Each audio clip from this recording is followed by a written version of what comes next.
is weird, odd, strange, or just plain bizarre is really your cup of tea, then the Golden State Media Concepts Weird News Podcast will give you that fix. Can't believe it? Well, listen for yourself as we deliver the strangest news you definitely won't find on CNN or Fox. It's the Golden State Media Concepts Weird News Podcast.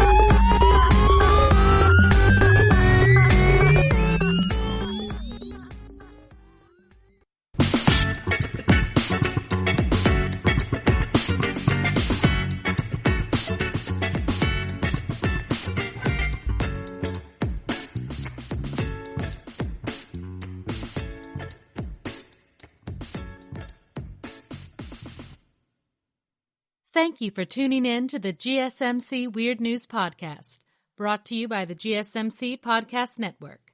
I am your host, Brittany Lawrence. We're going to get back on the recent weird news train today. It was actually pretty easy to research the show today, as apparently weirdness was completely alive and well this past week. I think it's the heat. I know I personally was not mentally, emotionally, or spiritually prepared for 100-degree weather. I live in Texas, so you would think at some point you get used to it. You don't. You never get used to it. Maybe it's just me, but I try not to complain about the heat every year. I make it a point. But I always fail. I always complain, and I always get grumpy and make poor decisions based on my never-ending desire to not be dripping with sweat and despair. With that being said, let's jump into the bad decisions of others. Our first batch of weird news is kind of all over the place. We've got a feral peacock who is causing quite a storm on the local next door, a squirrel infected with honestly the last thing we need this year, a woman who survives a harrowing escape from a flood, underground, and a husband and wife who apparently do everything together, even make poor decisions regarding fireworks. And if you stick around till the end of the show, I will be counting down the top 10 hottest places in the world and how to survive there. Maybe it will make me feel better about my own plight with heat, and I'll feel inclined to complain less. But probably not. So right now in Texas, we are right in the middle of what I consider to be the worst time of year, July. If there is any silver lining, it's that once my parents got rid of their children, a la my brother and myself, they decided to buy a large, ridiculous house in the country with a pool. Lots of land, a lake, and lots of animals. It's a hobby farm for my dad.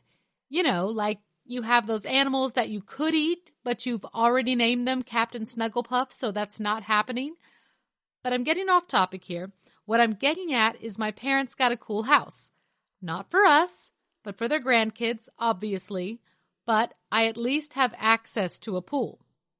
One Newark woman, 24-year-old Natalia Bruno, took her love for swimming to an extreme recently, when she was sucked into a brook and carried by the rushing water a mile underneath the city of Passaic before ending up in the Passaic River. Bruno is a DoorDash driver and was on her way to make a delivery when her car apparently got stuck during some flash flooding on July 6th. She was able to escape the vehicle, but the rushing water proved to be too powerful, and she ended up being pulled downriver and eventually under the city itself. The woman told authorities she tried to drive through a flooded area near High Street and Benson Avenue in Passaic, but her car filled with water. Fire Chief Patrick Trenacost told NewJersey.com. She noticed that her car was being pulled toward a viaduct by the rushing waters, so she tried to jump to safety, but the current pulled her and the car into the brook that runs beneath the city. The water is traveling at 30 miles per hour, Trenacost noted. When it floods, it floods.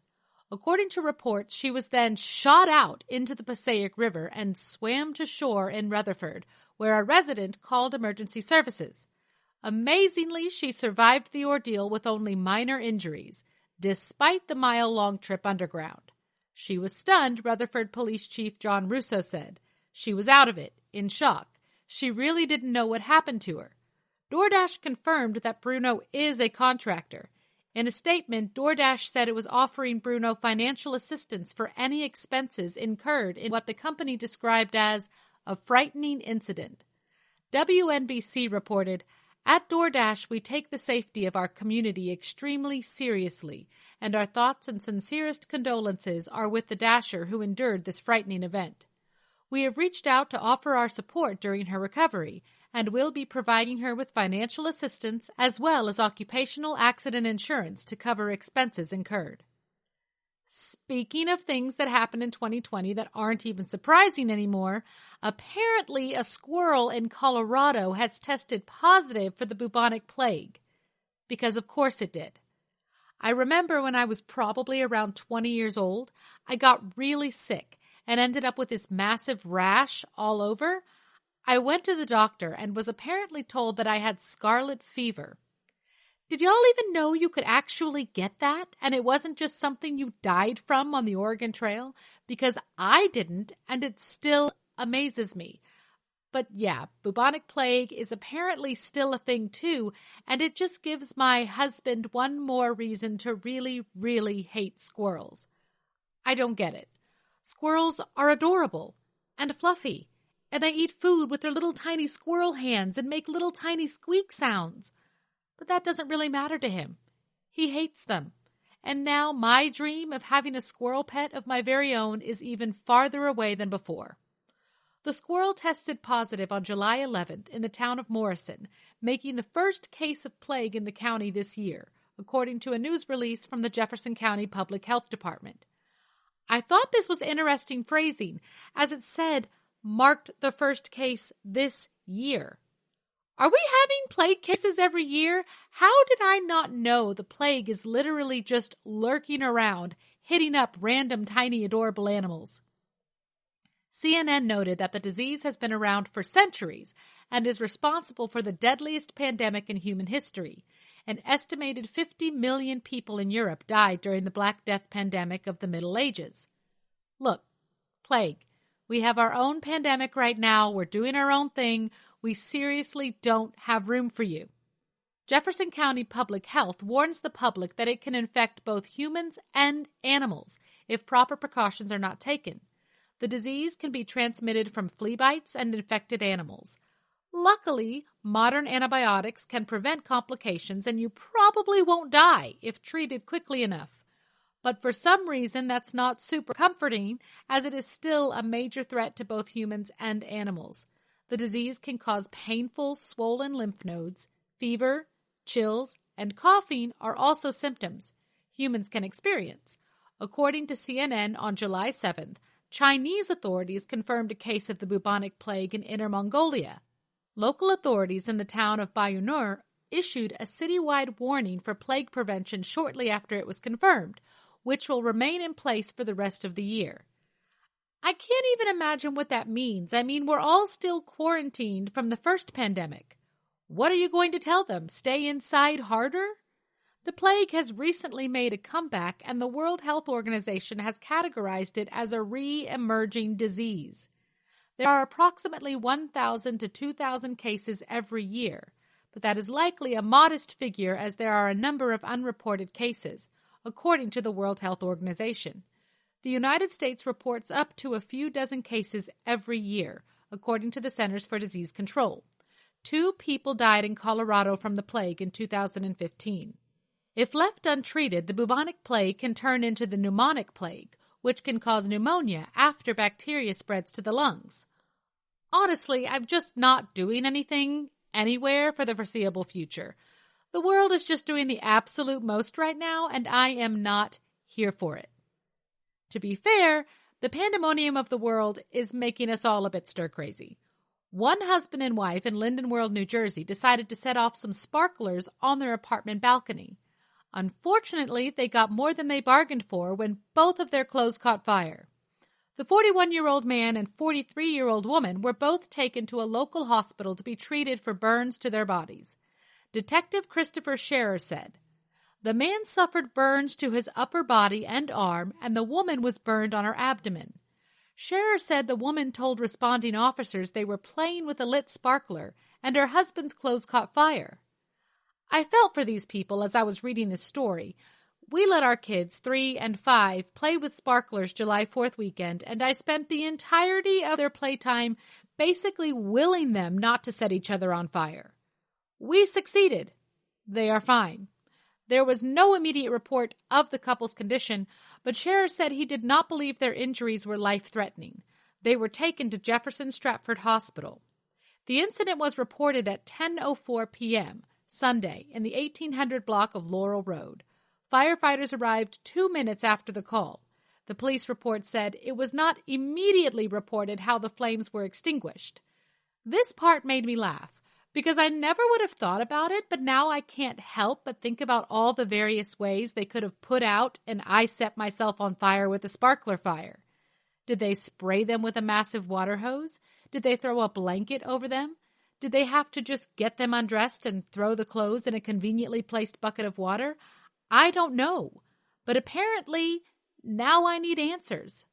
We've had an increase in home fireworks reports, Scherer said. When the public fireworks were canceled this year, a lot of people decided to try to do it themselves at home. I can absolutely attest to this. My neighborhood has never sounded more like a war zone than it did for the whole week leading up to July 4th, and even a few days after when they found the fireworks they apparently forgot about. It was literally insane. Cops couldn't keep up with the calls, and honestly, they weren't doing any good anyway. I wonder how many of the people in my neighborhood had close encounters with clothes fires. Maybe I could ask them about the extinguishing methods. On the subject of neighborhoods and bad behavior, I don't know how many of you guys are super into your next door group. It's basically a neighborhood social media, and I love it. It's simultaneously the best and worst things for neighbors. We have used it to find reputable plumbers and various home repair companies, but it also is home to the most petty of arguments. There was literally a multiple days long argument about the relevance of the ice cream truck in our neighborhood. According to sfgate.com, down a short cul-de-sac in North Oakland, an unusual blue and green feathered neighbor has recently moved into someone's yard. His name is Bruce, or Paco, or Peter, or Pierre, or Abraham. Apparently, it's hard to settle on a name for the neighborhood peacock, and he is causing quite the next-door line drawn in the sand drama. First of all, I'm mad that anyone has a neighborhood peacock. I feel like we need to step up our game here. We have a local rooster. Not the same. At all. Though most neighbors are fans of the feathered bringer of joy, as it gives them something to look forward to during the monotony of quarantine life. For some, his presence has not been a bright spot, and they've taken to next door to voice their complaints. For the past 15 weeks or so, he has screamed relentlessly every day, wrote neighbor Jessie T. It's so loud inside my house, it literally feels like he is inside my house. It got so bad that 2 months ago I had to move out of my street-facing bedroom and into my middle bedroom or storage room. I have been sleeping on the floor on a camping air mattress ever since. I still get woken up at 4, 5, 6 a.m. many mornings. I had no idea peacocks were that loud, to be honest. I mean, if you're going to be that fabulous, I can only imagine you also may have quite a bit to say. According to the Evil Eye, the city of Oakland recently received a noise complaint about the peacock and sent an animal control officer to the block to investigate. No action was taken to relocate the bird. He is believed to be feral and rumored by neighbors to be the same peacock that lived at a nearby location for 4 years prior, until the resident who fed him moved. Where exactly would one relocate a feral peacock, though? I mean, even if you wanted to. It's not like you can put him up for adoption at the local shelter. If he's not pecking your children or stealing your small animals, I can't imagine there's much they can do. Unfortunately for the bird's naysayers, his fan club has also taken to next door to post their counter-protest. A neighbor who lives on the same block as the controversial bird urged people on next door to contact the city to voice their support for the peacock. I have a feeling King Gerald the Flashy, if they can't decide on a name, I'll do it for them, isn't going anywhere anytime soon. And now I have to convince one to move here. There's a whole lot to unpack here, from animals up to no good and poor decisions all around by pretty much everyone. But we're just going to keep on keeping on. In our next segment, we'll learn about penguin poop and just how hilarious it is. Discover the connection between fly larvae and butter. It's definitely as gross as it sounds. Visit a park that memorializes a very blubbery explosion and bid on perhaps the one and only vampire slaying kit. You never know what you're going to need lately. Check out the show built around the women of MMA. From the UFC to the extreme cage fighting, we got the fights covered. Listen. It's the Golden State Media Concepts Women's MMA Podcast. The latest news of upcoming fights, discussions of previous matches. Join us as we talk to and about the biggest names in women's mixed martial arts. Past, present, and future. When it's the women's fight game, you know where to listen to. The Golden State Media Concepts Women's MMA Podcast.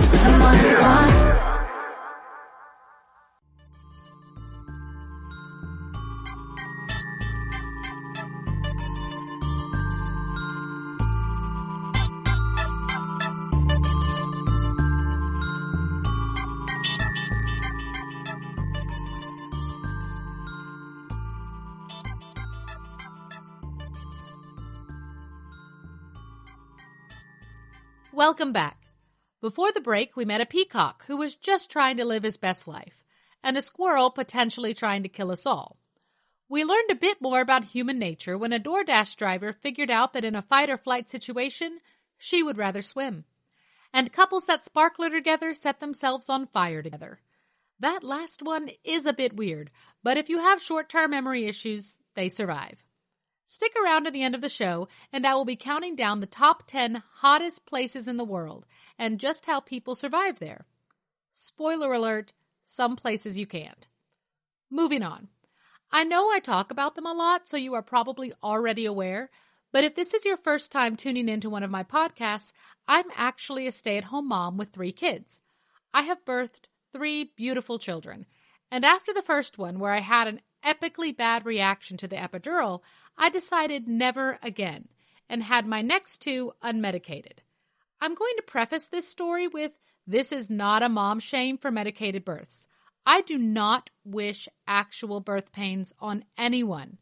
But for me, the birth pain was better than the epidural reaction. You absolutely do what's best for you. Now, moving on. For my last baby, my doula mentioned using nitrous oxide for help during active labor. If you did not know that was a thing, look it up. It's a thing, and it's amazing. I basically giggled through the first 75% of my labor. The last 25% still sucked, though. My last one was sunny side up. Anyways, I told you that story to tell you this one. Scientists have reported getting so high on the nitrous oxide emitted by penguin poo that it actually made them ill.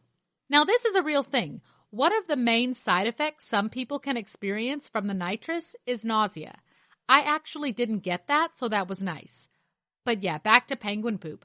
Apparently, these penguin scientists were doing some penguin science stuff, and they realized they were pretty stoned. The levels of nitrous oxide, more commonly known as laughing gas, given off by the colony's feces was about 100 times higher than in a fertilized field. So, you won't get high in your garden, but perhaps Antarctica. Professor Bo Elberling from the University of Copenhagen said the truly intense amount of nitrous oxide exhumed was enough to send someone completely cuckoo. It is truly intense, not least because nitrous oxide is 300 times more polluting than CO2, he explained. After nosing about in guano, the term given to the excrement of seabirds and bats, for several hours, one goes completely cuckoo. One begins to feel ill and get a headache. He added the small nitrous oxide cylinders that you see lying in and floating around Copenhagen are no match for this heavy dose, which results from a combination of nitrous oxide with hydrogen sulfide and other gases. Apparently, much like regular gas, the issue is with what the penguins eat. The nitrogen and the nitrous oxide exhumed by penguin poo comes from the seabird's diet of fish and krill, which themselves eat on phytoplankton in the ocean. When these are excreted, soil bacteria convert the poo into nitrous oxide, which unfortunately is a greenhouse gas. Professor Elberling said, "It is clear to us that the level of nitrous oxide is very high in places where there are penguins, and thereby guano, and vice versa, lower in places where there is none." He noted that the study had a lot of relevance for Danish agriculture, which uses nitrogen fertilizer and so emits large quantities of nitrous oxide. One of the things we can learn, for example, is how and when to fertilize, and the optimal conditions for soil bacteria to produce nitrous oxide. So basically, only penguins can poop environmental bombs. Since we've already set a standard for talking about gross stuff, we'll keep that momentum going and move on to fly larvae. I have never intentionally eaten an insect. I know that it's a thing, but it's not a me thing. I'm sure it's happened inadvertently, but I have never made a conscious decision to eat a bug. With that being said, insects actually hold a lot of nutritional benefit. Some bugs have high levels of protein, vitamins, fiber, and minerals. As New York Times restaurant critic Ligaya Michon writes in a story dedicated to bug-eating traditions, it's only in the West that people shy from anything that might once have crawled, hopped, or hovered over a picnic blanket. According to Global Market Insights, the North American edible insect market is expected to rise 43% by 2024.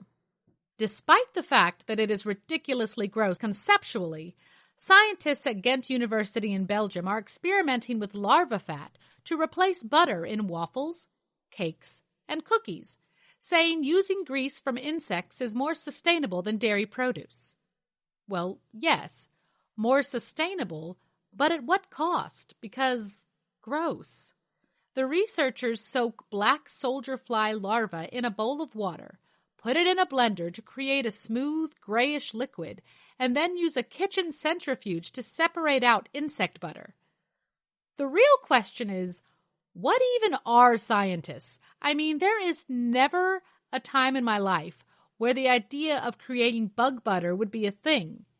There are several positive things about using insect ingredients, said Dalen Zampa-Sosa, who oversees the research. They are more sustainable because insects use less land than cattle. They are more efficient at converting feed, and they also use less water to produce butter, Zampa-Sosa said as she held out a freshly baked insect butter cake. Y'all, she made a cake. I honestly cannot. And to the surprise of absolutely no one at all, consumers noticed no difference when a quarter of the milk butter in a cake was replaced with larva fat, but they reported an unusual taste when it got to 50-50 and say they would not want to buy the cake. Listen, I'm trying to eat healthier lately, so I attempted to make some sugarless brownies today, and let me tell you, that was a mistake. Despite the questionable taste, scientists are hoping this will be a stepping stone into finding more sustainable, environmentally friendly, and cheap alternatives to animal products. And since we're on the subject of the environment, and since this is a weird news podcast, some weird stuff that happens when whales die is next. So, in November of 1970, an 8-ton dead and decaying sperm whale washed up on a Florence beach in Oregon. I honestly never really think about the fact that when a massive whale dies, what the heck happens to it? I assume most of the time it floats around a while until it gets eaten by other terrifying ocean critters.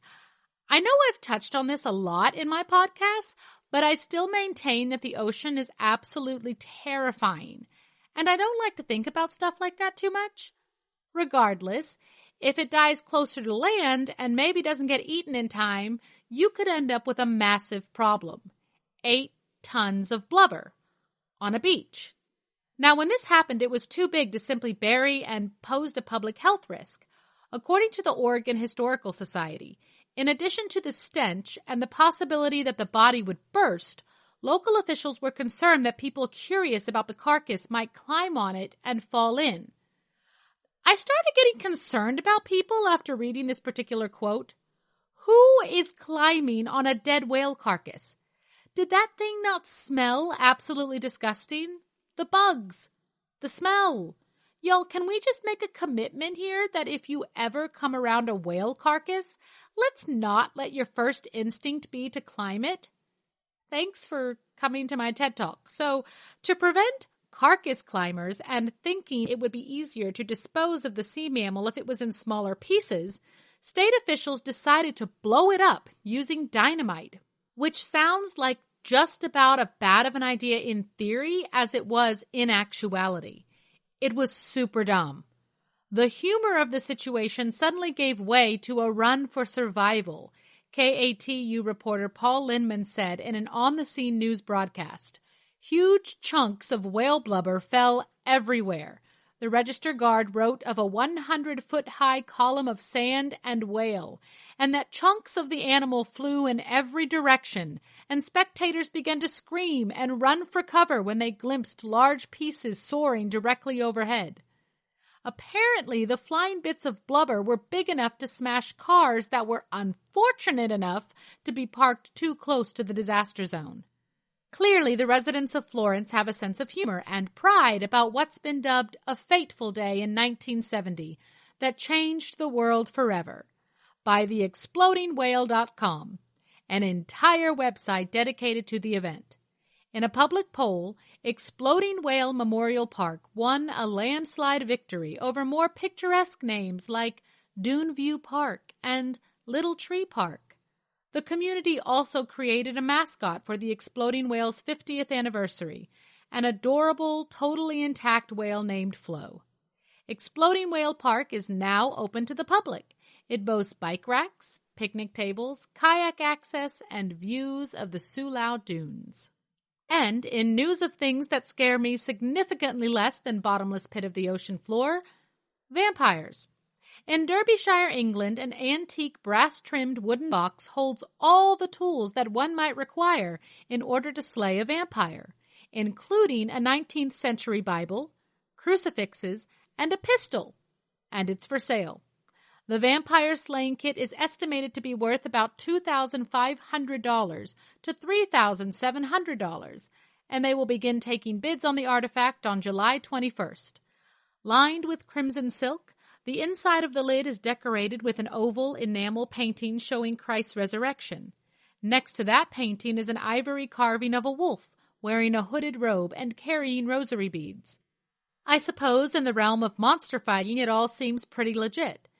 Inside the box are 8 compartments holding a copy of the New Testament published in 1842, a knife with a silver blade, a percussion cap pocket pistol, pliers, crucifixes and rosary beads, a vial with a metal lid, contents unknown, and a small bottle containing shark's teeth, according to the listing.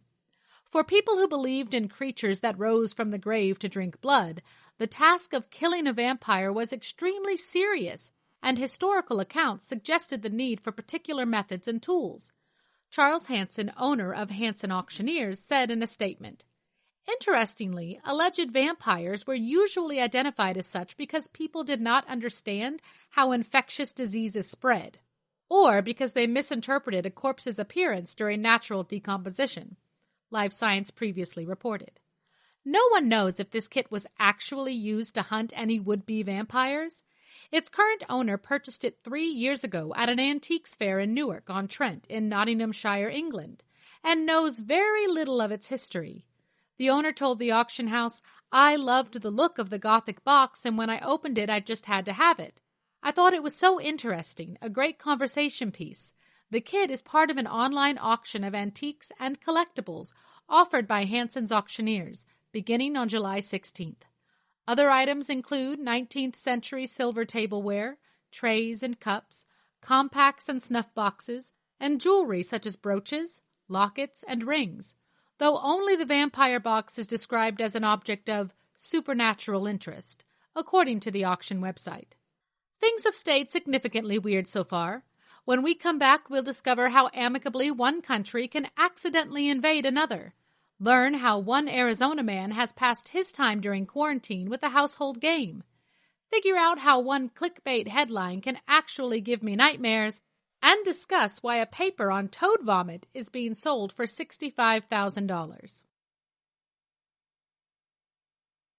Are you tired of the same old news? Are you sick of the seemingly endless political spin and negativity? The GSMC America Still Beautiful podcast is a weekly news podcast covering all the top positive and uplifting news stories. We cover stories that will inspire, uplift, and remind you of the good in the world. Tune into the Golden State Media Concepts America Still Beautiful podcast to get all the great and positive news stories of today. Download the GSMC America Still Beautiful podcast on iTunes, Stitcher, SoundCloud, Google Play, or anywhere you find podcasts. Just type GSMC in the search bar.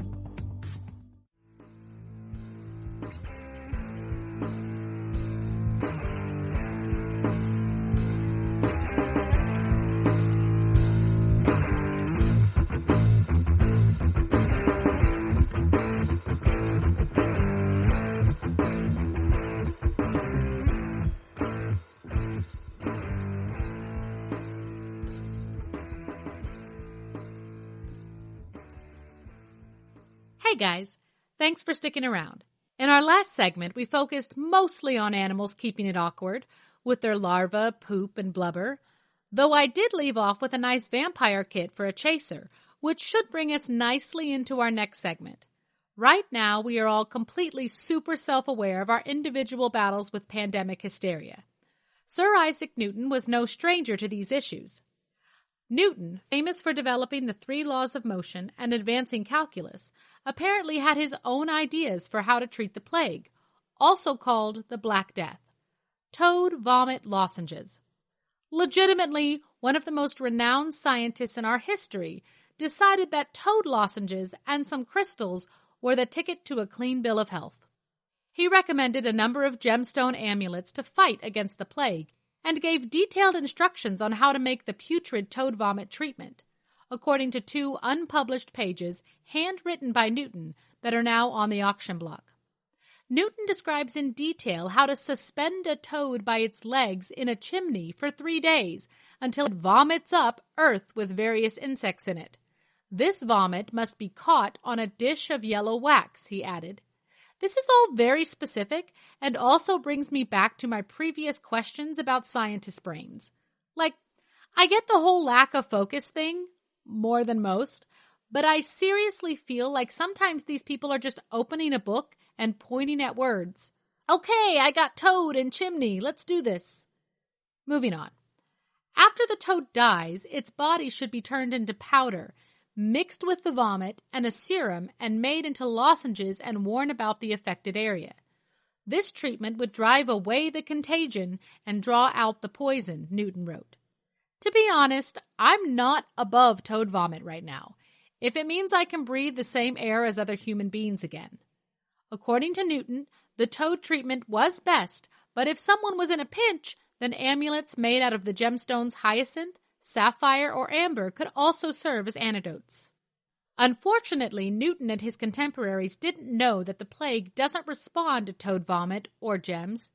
It wasn't until 1894 that the French-Swiss scientist Alexandre Yersin learned that the disease is caused by a bacterium, which was later named Yersinia pestis in his honor.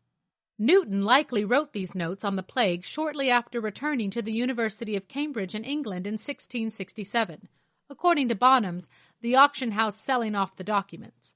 The plague had just swept through Europe, forcing the University of Cambridge to temporarily close its doors in 1665.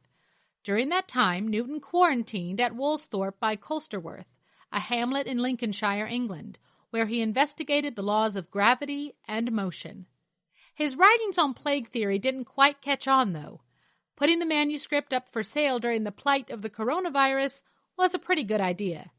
They expected to get around $63,000, but the final sale price was $81,325. These days, we tend to treat plagues with antibiotics and lockdowns, but I'll keep the toad thing in mind if things start to get too wild. One Arizona man has been taking his time in isolation very seriously.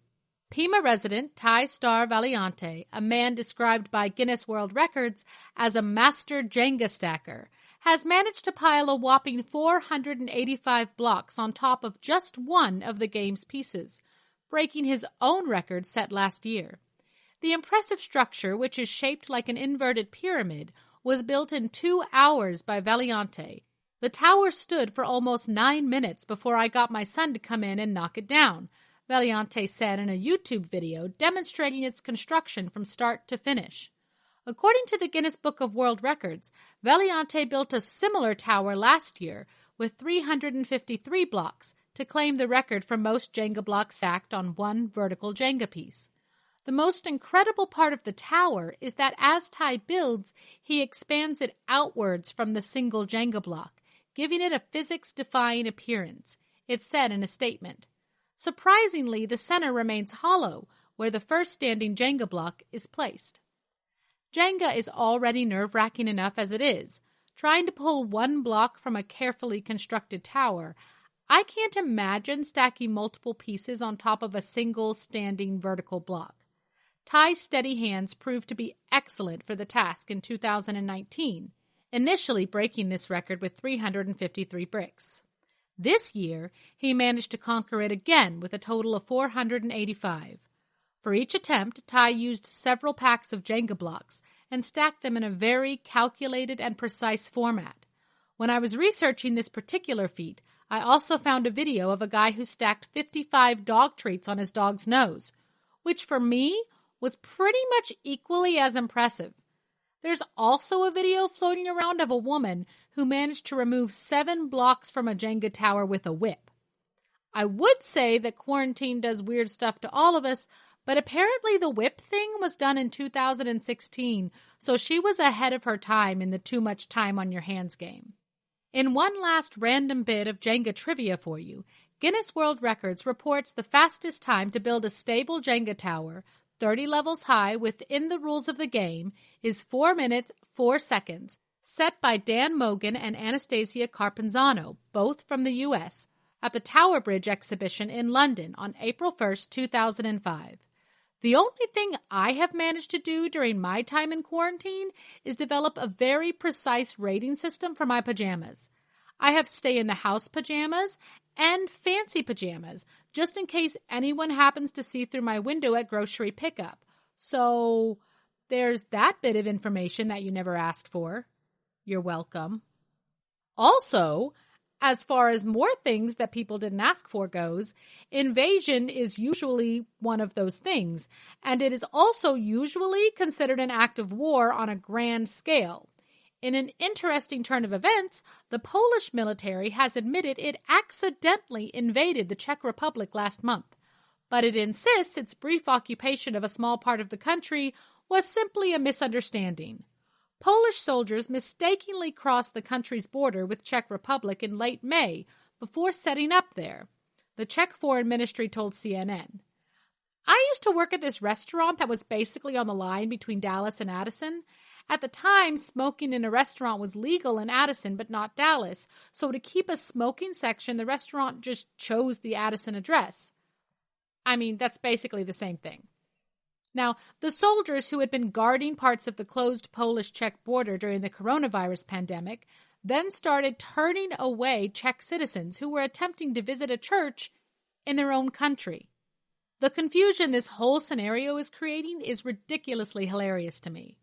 According to CNN, the snafu led the Czech embassy in Warsaw to take immediate action and notify its Polish counterpart, adding that Poland has still not formally explained why it mistakenly annexed its neighbor.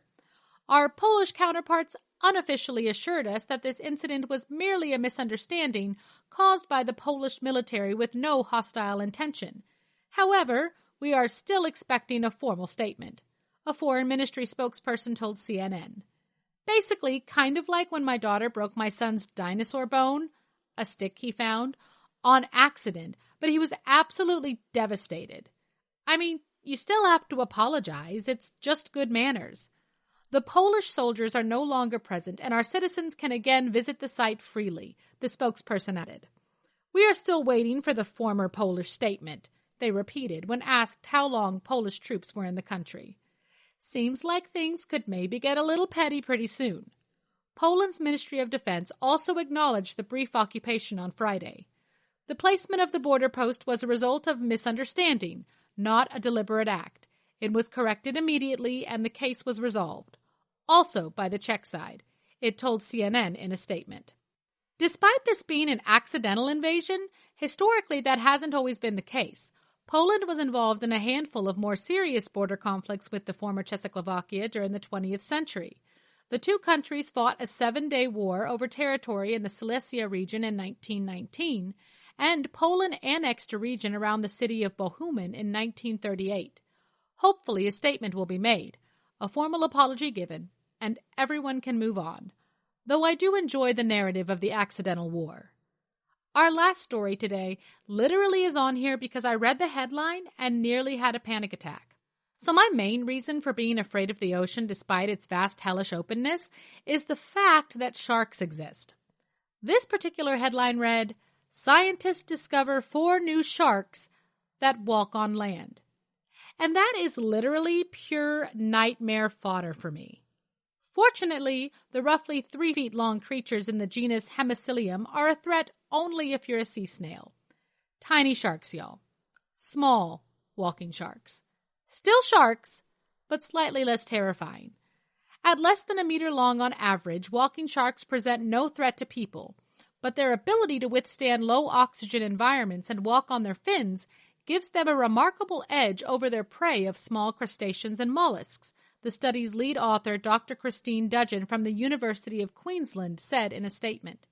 These unique features are not shared with their closest relatives, the bamboo sharks, or more distant relatives in the carpet shark order, including wobbegongs and whale sharks. What these particular sharks do isn't quite walking, though. It's more like a creepy crawl along the ocean floor. They can even come out of the water to walk on land for a decent bit before needing to get back in. But it's still not super cool if I'm being honest. Apparently, walking sharks are not entirely new, as the 4 new discoveries bring the total up to 9. They are also pretty tough little creatures, Erdman says. They're able to survive even in extremely hot environments. Unfortunately, the coral reefs they live on are not. Our oceans are heating up due to climate change, and the warmer waters are proving fatal to corals, says Erdman.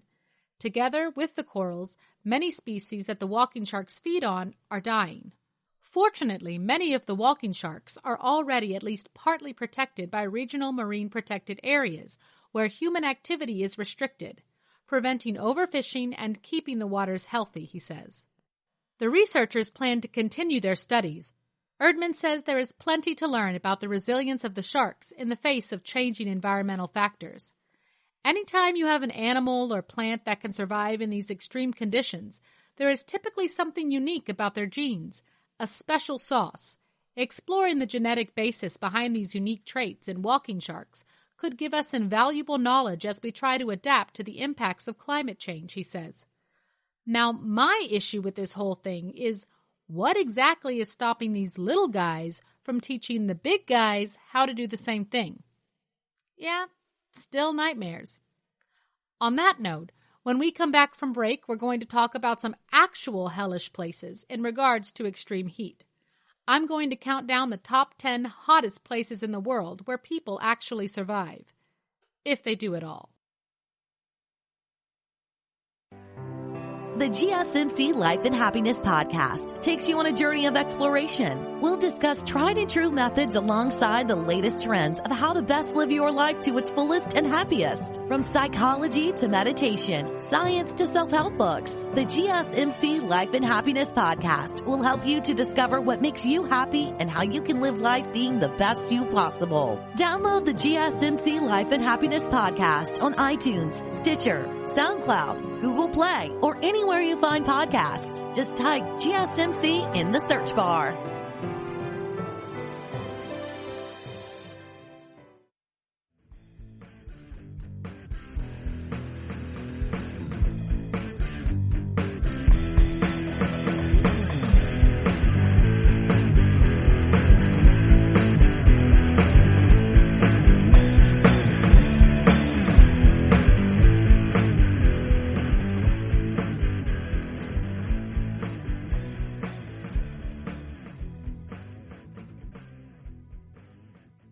Welcome back, guys.